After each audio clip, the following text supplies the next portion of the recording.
بسم الله الرحمن الرحيم والمرسلات عرفا فالعاصفات عصفا والناشرات نشرا فالفارقات فرقا فالملقيات ذكرا عذرا أو نذرا إنما توعدون لواقع فإذا النجوم طمست وإذا السماء فرجت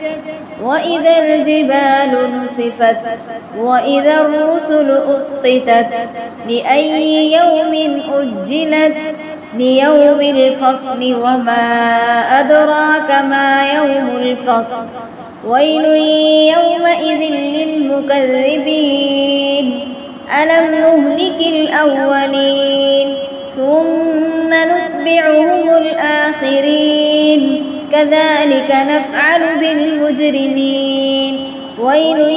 يومئذ للمكذبين ألم نخلقكم من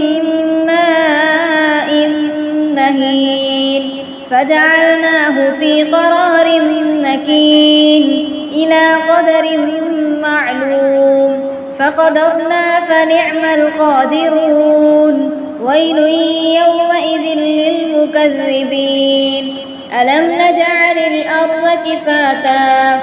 أحياء وأمواتا وجعلنا فيها رواسي شامخات وأسقيناكم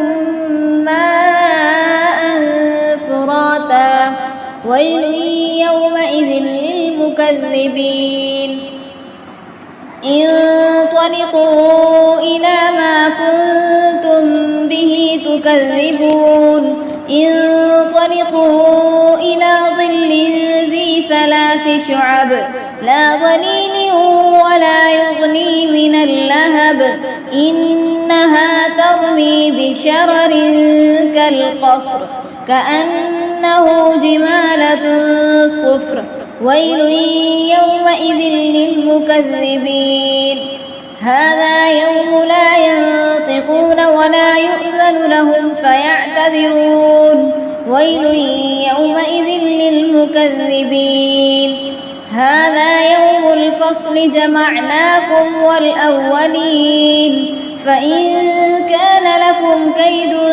فكيدون ويل يومئذ للمكذبين إن المتقين في ظلال وعيون وفواكه مما يشتهون كلوا واشربوا هنيئا بما كنتم تعملون إنا كذلك نجزي المحسنين ويل يومئذ للمكذبين كلوا وتمتعوا قليلا إنكم مجرمون ويل يومئذ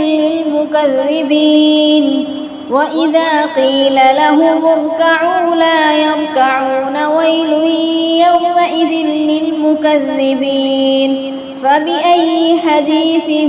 بعده يؤمنون